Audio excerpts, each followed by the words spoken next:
네, 시청자 여러분 반갑습니다. 뉴스더 개벽입니다. 한 주간 세계 곳곳에서 발생한 지구촌 개벽 소식을 전해드리겠습니다. 2025년 3월 14일 경북 청도에서 시작된 산불이 전국적으로 확산되며 사상 최악의 대형 산불로 기록됐습니다. 불과 열흘 만에 무려 4만 8천 헥타르가 넘는 임야가 전소되며 대한민국 산불 역사상 최대 규모의 피해를 남겼습니다. 이 산불은 3월 22일부터 최고조에 달했습니다. 전국적으로 30건 이상의 동시다발적인 화재가 발생했으며 정부는 산불 국가 재난 위기 경보를 경계에서 심각 단계로 격상시켰습니다. 특히 경상남도, 경상북도, 울산 지역에는 재난 사태가 선포됐고 산청군, 울주군, 의성군, 하동군, 안동시, 청송군, 영양군, 영덕군은 특별 재난 지역으로 지정됐습니다. 이번 산불이 급격히 확산된 배경에는 기상 조건이 주요 요인으로 지목됩니다. 남고 북저형 기압 배치로 인해 강한 서풍이 지속적으로 불었고 겨울과 3월 사이에는 기록적인 폭설이 있었음에도 불구하고 강수량 자체는 평년보다 부족한 수준이었습니다. 특히 영남권은 대형 산불에 매우 취약한 건조 상태를 보였습니다. 3월 25일에는 강풍특보까지 전국적으로 발효되며 이미 진화된 산불이 재발화되고 기존 산불의 확산 속도도 더욱 가속화되었습니다. 이에 따라 정부는 산불 위기경보 심각 단계를 전국으로 확대했습니다. 온 국민이 숨죽이며 지켜본 이 산불은 3월 30일 마침내 완전히 진화됐습니다. 청도 산불은 3월 21일 오후 3시 26분에 발생해 주불 진화까지 총 213시간 34분이 걸렸습니다. 이는 2022년 경북 울진 산불 이후 역대 두 번째로 긴 진화 시간 기록입니다. 이번 대형 산불로 인한 인명피해는 사망 30명, 부산 45명 등 총 75명에 이르며 서울 면적의 약 75%에 해당하는 48,675헥타르가 피해를 입었습니다. 일각에서는 산불의 급속 확산과 기상 상황 등의 이유로 분석이 더디게 진행되어 무려 10만 헥타르에 달할 것이라는 예측도 있습니다. 이는 1986년 산림청이 산불 통계를 집계한 이래 단일 산불로는 최대 피해 규모입니다. 이례적인 기후와 강풍, 그리고 건조한 환경이 겹쳐 발생한 이번 재난은 기후위기 시대 산불 대응 체계의 근본적인 점검과 개선이 시급하다는 경고를 다시 한번 던지고 있습니다. 지상에서 전깃줄 없이 전기를 전달하는 실험이 성공했습니다. 미국의 한 스타트업이 빗줄기, 즉 전력 빔을 활용해 태양광 에너지를 무선으로 전달하는 데 성공한 것인데요. 이는 우주에서 전력을 수집해 지구나 위성에 전송하는 우주 전력 그리드 구축에 있어 중요한 이정표로 평가받고 있습니다. 미국 스타트업 스타캐쳐는 지난 3월 21일 플로리다주 잭슨빌에 위치한 에버뱅크 스타디움에서 열을 제외한 태양광 에너지를 빔 형태로 수신기에 전송하는 지상 실험을 성공적으로 완료했습니다. 해당 구장은 NFL 잭슨빌 제규어스의 홈 구장으로 실험 당시 수신기는 경기장 길이와 비슷한 약 100m 떨어진 곳에 설치됐습니다. 스타캐쳐의 공동 창립자이자 CEO인 앤드루 러시는 이번 시연은 우주 전력 빔 기술의 첫 종단간 테스트라며 우주에서 수집한 높은 수준의 에너지를 무선으로 전송할 수 있음을 입증했다고 밝혔습니다. 스타캐쳐는 향후 태양광을 수집해 전기를 전송하는 전력 노드 위성을 저궤도 상공 1,500km의 다수 배치, 우주 전력망을 구축할 계획입니다. 수신기와 송신 시스템에는 기존 위성 기술을 활용해 별도 개조 없이 바로 적용할 수 있는 것이 특징입니다. 이번 기술은 특히 지구 저궤도를 도는 인공위성, 우주선, 우주정거장 등의 전력을 공급하는 데 적합합니다. 이 위성의 전력 수요는 갈수록 증가하고 있지만 기존 태양광 패널만으로는 한계가 있어 무선 전력 전송 기술의 중요성이 커지고 있습니다. 전력을 안정적으로 공급하면 위성의 가동 시간과 수명이 늘어나 우주 쓰레기 문제 완화에도 기여할 수 있습니다.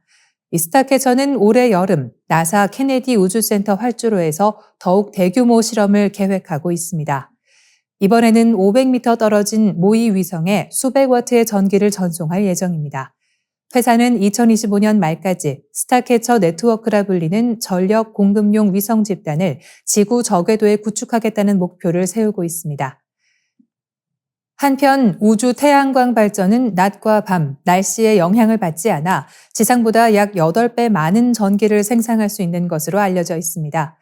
중국은 1km 규모의 우주 태양광 발전소를 계획 중인데 이 프로젝트는 매년 1,000억 킬로와트시 전기를 생산하는 세계 최대 수력 발전 프로젝트인 중국 중부의 양쯔강 산샤댐에서 이름을 따와 지구 위의 또 다른 산샤댐으로 불립니다.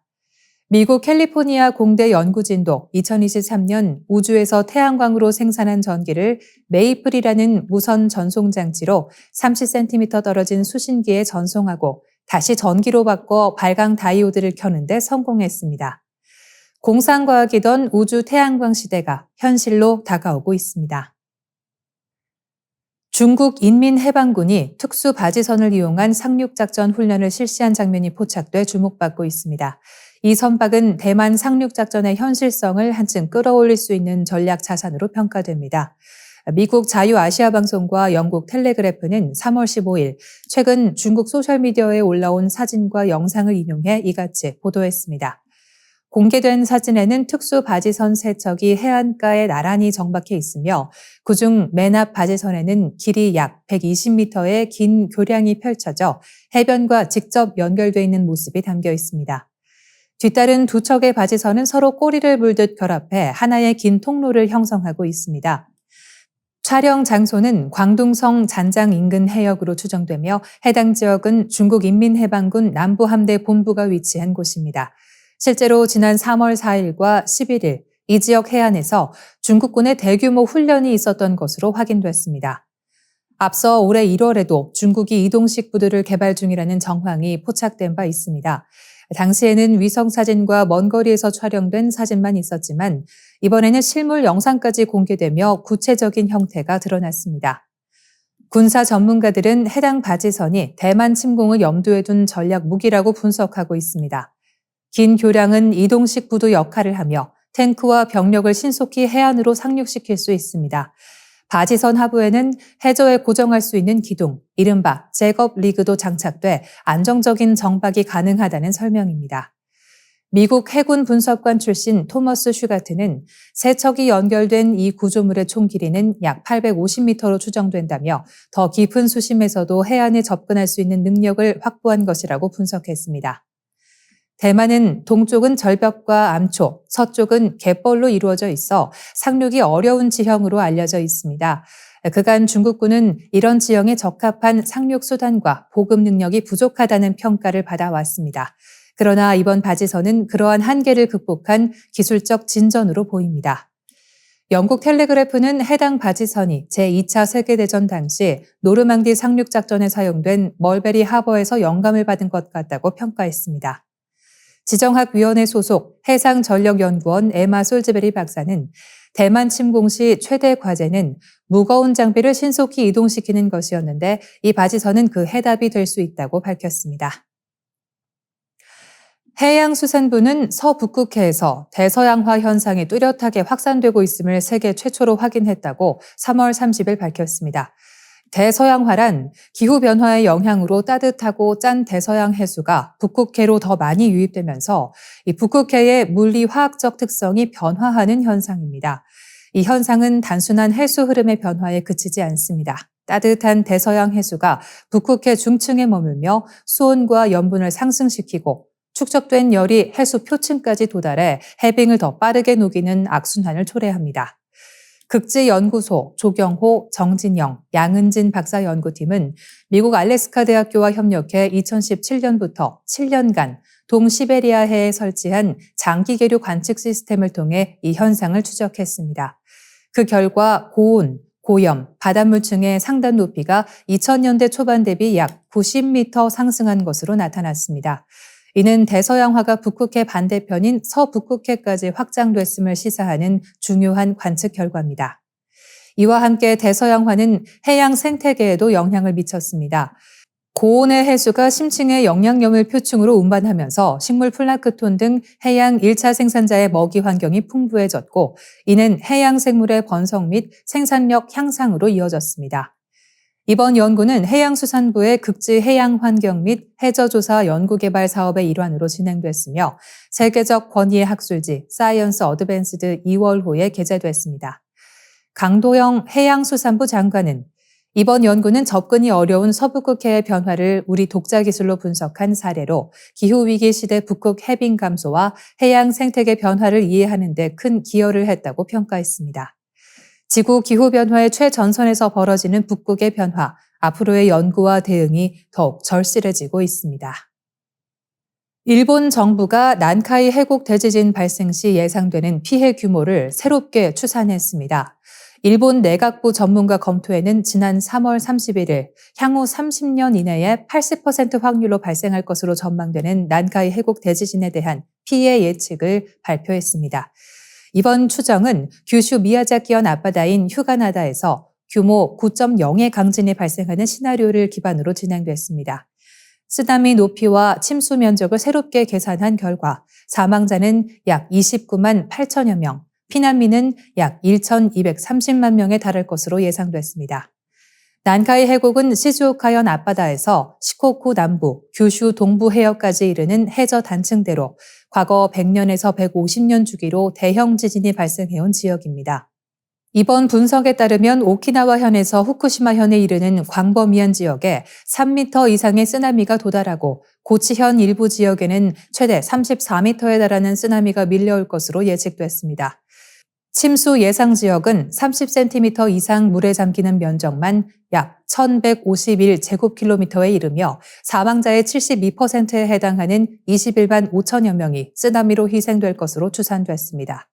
지역별로는 시즈오카현에서 10만 1천 명, 미야자키현 3만 3천 명, 미에현 2만 9천 명이 사망할 것으로 보입니다. 경제적 피해 또한 막대할 전망입니다. 건물 약 235만 채가 전파되고 직접 피해액만 225조엔, 간접 피해를 포함하면 총 292조 3천억엔, 한화로 약 2,889조 원에 이를 것으로 예상됐습니다. 이는 일본 명목 GDP의 약 절반에 해당하는 규모입니다. 한편 2014년 일본 정부는 33만 2천 명 사망, 250만 4천 채 전파라는 피해 추정을 바탕으로 방제 대책을 수립하고 방조제 건설 등 예방 조치를 시행해 왔습니다.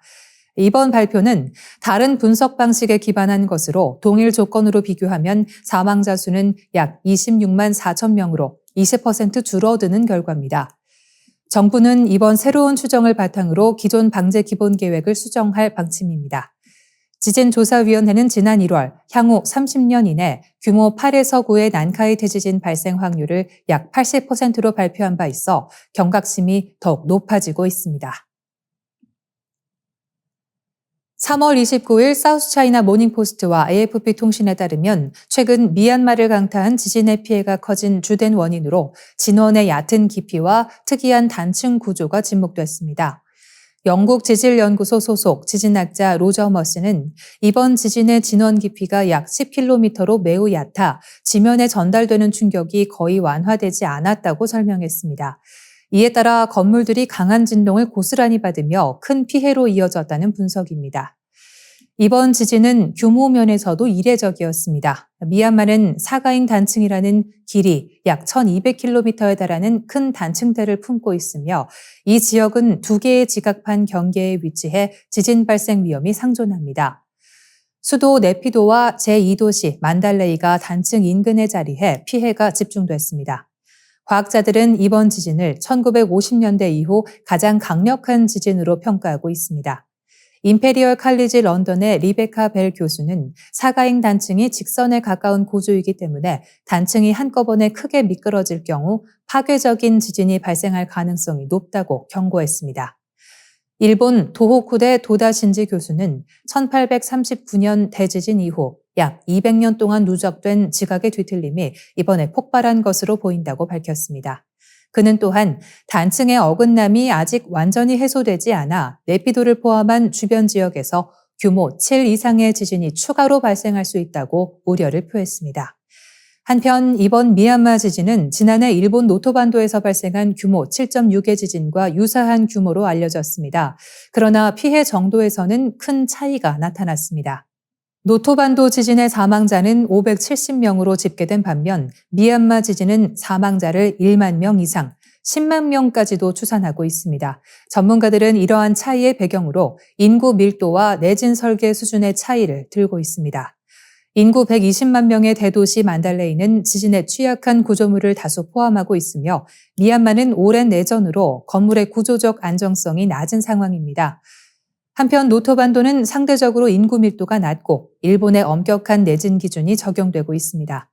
지진학자들은 앞으로도 미얀마 내 사가인 단층 인근 지역에서의 지속적인 감시와 대비가 필요하다고 강조하고 있습니다. 최근 중국 인민해방군 내 고위 지도자들에 대한 대대적인 숙청이 진행 중인 가운데 중앙군사위원회 제2부주석 허웨이둥 장군이 체포된 것으로 알려졌습니다. 그는 시진핑 중국 국가주석의 정치 기반인 푸쟁방 출신으로 이번 숙청이 단순한 인사조정이 아니라 권력 내부의 중대한 균열을 드러낸 것이라는 분석이 나옵니다. 허 장군은 지난 3월 11일 전국인민대표대회 폐막식 이후 공식 석상에 모습을 드러내지 않고 있으며 이후 열린 당 행사와 시 주석의 지방 시찰에도 불참했습니다. 전직 중국 기자 자오란지아는 최소 3명의 정보원을 통해 허 장군이 그날 구금되었다고 전했습니다. 이어 그는 심장마비 증세로 PLA 최고병원에 수용됐다는 주장도 나왔습니다. 이번 숙청은 허 장군뿐만 아니라 그의 측근들과 푸젠 출신의 여러 지휘관들에게까지 확대되고 있습니다. 동부전구 사령관 린상양도 대만 관련 기밀 유출 혐의로 체포된 것으로 알려졌습니다. 전문가들은 이러한 정황이 단순한 반부패 차원을 넘어서 시진핑 권력 핵심부 내부의 치열한 권력 다툼을 반영한다고 보고 있습니다. 실제로 반부패 캠페인을 통해 시 주석은 2022년까지 약 500만 명의 관리들을 숙청하며 권력을 강화해 왔지만 최근의 숙청은 그 기반조차 흔들릴 수 있음을 보여줍니다. 중국 문제 전문가 고든창은 이번 사태를 오늘날 세계에서 가장 위험한 사태 중 하나라고 평가하며 인민해방군이 중국 최고 지도자에게 더 이상 충성하지 않을 가능성을 경고했습니다.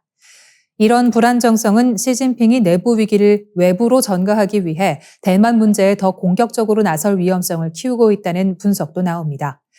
일각에서는 장유샤 제1부주석 등 산시방 세력이 푸젠방을 겨냥한 숙청의 배후라는 주장도 제기되고 있습니다. 그러나 여전히 시진핑이 권력을 장악하고 있다는 관측도 공존하고 있습니다. 전문가들은 반시진핑 세력이 존재하긴 하나 정권 전복을 꾀할 만큼 조직화되지는 않았다고 보고 있습니다. 중국 내부 권력 구조의 불안정은 대만 침공 가능성을 일시적으로 낮출 수 있지만 동시에 예측 불허의 행동으로 이어질 수 있다는 점에서 국제사회는 예의주시하고 있습니다. 도널드 트럼프 미국 대통령이 취임 2달 만에 3연임 가능성을 시사하며 미국 정계를 뒤흔들고 있습니다. 수정헌법 22조에 명시된 대통령 임기 제한을 우회할 수 있다는 주장을 펼치며 논란은 점점 확산되고 있습니다. 트럼프 대통령은 최근 3연임이 가능한 방법이 있다고 언급하며 헌법적 제약을 피할 수 있다고 자신감을 드러냈습니다. 그는 2016년 첫 당선에 이어 2024년 재선에 성공함으로써 헌법상 임기 제한을 충족한 상태입니다. 그가 제시한 시나리오는 2028년 대선에 현 부통령 JD 벤스가 대통령 후보로 출마해 승리한 후 트럼프를 부통령으로 임명하고 곧바로 사임함으로써 트럼프가 대통령직을 승계한다는 계획입니다. 이 시나리오는 러시아의 푸틴 대통령이 메드베데프와 함께 사용했던 방식과 유사하다는 분석입니다. 법학자들은 이 같은 발언을 결코 가볍게 볼 수 없다고 경고합니다. 실제로 수정헌법 22조는 2번 이상 대통령에 선출될 수 없다고 규정하고 있지만 승계된 경우에 대한 명확한 규정은 부족하다는 지적입니다. 이를 틈타 트럼프가 부통령직을 통해 다시 대통령직에 오를 가능성이 제기되고 있습니다. 하지만 수정헌법 12조는 대통령 자격이 없는 자는 부통령도 될 수 없다고 명시하고 있어 트럼프의 부통령 출마 자체가 위헌이라는 반론도 제기됩니다. 이와 함께 공화당 하원 의원 앤디 오글스는 3연임 금지를 삭제하는 개헌안을 발의한 바 있습니다. 그러나 헌법 개정을 위해서는 까다로운 절차를 거쳐야 하며 사실상 현실적인 가능성은 낮다는 평가가 지배적입니다. 역사적으로 유일하게 4연임에 성공한 루즈벨트 대통령의 사례도 다시 주목받고 있습니다. 트럼프 대통령은 루스벨트의 사례를 언급하며 자신도 가능하다고 주장했지만 당시에는 22조가 존재하지 않았다는 점에서 현재와는 상황이 다릅니다. 일각에서는 트럼프가 종신 집권을 시도하려는 것이 아니냐는 우려도 제기됩니다. 또 다른 분석은 퇴임 후 그가 직면할 법적 문제와 재판을 피하기 위한 전략이라는 해석도 있습니다.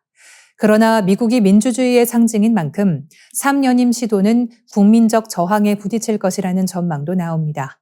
트럼프 대통령의 3연임 시사는 그 자체로 미국 정치의 방향성과 민주주의에 대한 위협을 드러내는 상징적인 사건으로 평가되고 있습니다. 지구온난화의 영향으로 전 지구 토양의 수분 함량이 급감했으며 이러한 감소는 되돌릴 수 없는 수준에 이르렀다는 연구 결과가 나왔습니다. 서울대학교 지구과학교육과 서기원 교수와 호주 멜버른 대학교 류동열 교수가 참여한 국제공동연구팀은 지난 3월 27일 국제학술지 사이언스에 해당 논문을 발표했습니다. 연구팀은 해수면 상승량, 지구 자전축 변화, 위성 중력 자료 등을 종합 분석한 결과 2000년대 초반부터 토양 수분이 급격히 줄어든 사실을 확인했습니다. 연구에 따르면 2000년부터 2002년 사이 전 세계 토양에서 약 1614기가톤의 수분이 빠져나갔으며 이후 2002년부터 2016년 사이에는 추가로 1009기가톤이 감소했습니다. 특히 2021년까지도 토양 수분이 전혀 회복되지 않은 것으로 나타났습니다. 연구진은 지구의 수자원에 돌이킬 수 없는 변화가 시작됐다며 현재와 같은 온난화 속도가 지속될 경우 토양 수분의 자연 회복은 사실상 불가능하다고 경고했습니다. 지난 25년 동안 강수량은 줄어든 반면 대지의 증발 산량은 증가하면서 지구 전역이 건조해졌다고 연구진은 밝혔습니다. 증발 산량이란 토양에서 수증기로 방출되는 수분량을 의미하며 이는 기온 상승과 밀접한 관련이 있습니다. 수분이 땅에서 빠르게 증발하고 식물의 뿌리를 통해 더 많이 배출되면서 농작물 생육에 필요한 수분이 크게 줄어든 것입니다. 류동열 교수는 영국의 기후 전문 매체 카본 브리프와의 인터뷰에서 과거에는 비가 많이 오는 해에 토양 수분이 회복되는 경향이 있었으나 지금은 그렇지 않다며 증발 산량 증가로 인해 비가 와도 토양 수분이 늘지 않는 현상이 발생하고 있다고 밝혔습니다. 이번 연구는 토양 수분 감소가 해수면 상승에도 지대한 영향을 끼치고 있다는 점도 강조했습니다. 그린란드 빙하 손실로 인한 해수면 상승은 연간 0.8mm인 반면 육지에서 수분이 해양으로 이동하면서 발생한 해수면 상승은 연간 2mm에 달하는 것으로 나타났습니다. 연구진은 가뭄은 천천히 진행되며 오래 지속되는 특성을 갖는다며 이 지구 전역의 가뭄 상황을 고려해 향후 기후변화 예측과 대응책을 마련해야 한다고 제언했습니다. 미국과 중국의 갈등이 깊어지면서 관세 전쟁이 격화되고 있습니다. 이에 따라 1930년대 대공황 시절의 악몽 같았던 보호무역주의가 다시 고개를 들 수 있다는 우려가 커지고 있습니다. 최근 도널드 트럼프 미국 대통령은 중국과 유럽, 캐나다, 멕시코를 상대로 대규모 관세를 부과하고 있습니다. 이에 맞서 주요 국가들도 수백 개의 미국산 제품에 보복 관세를 적용하며 갈등의 골이 깊어지고 있습니다. 트럼프 대통령은 중국산 전기차, 철강, 기타 제조 제품에 대해 자국 산업 보호를 이유로 고율 관세를 추진하고 있습니다. 이에 따라 유럽연합 등은 자국 시장을 방어하기 위해 미국 제품에 대한 맞대응 조치를 강화하고 있는 상황입니다. EU는 이달 초 미국의 철강과 알루미늄 관세 25% 부과에 대해 유럽으로 우회 수입되는 제품들에 대한 규제를 강화하겠다고 밝혔습니다. 이러한 움직임은 과거 1930년대 미국의 스무트 홀리 관세법으로 대표되는 세계 보호무역주의 시대를 떠올리게 한다는 지적이 나오고 있습니다.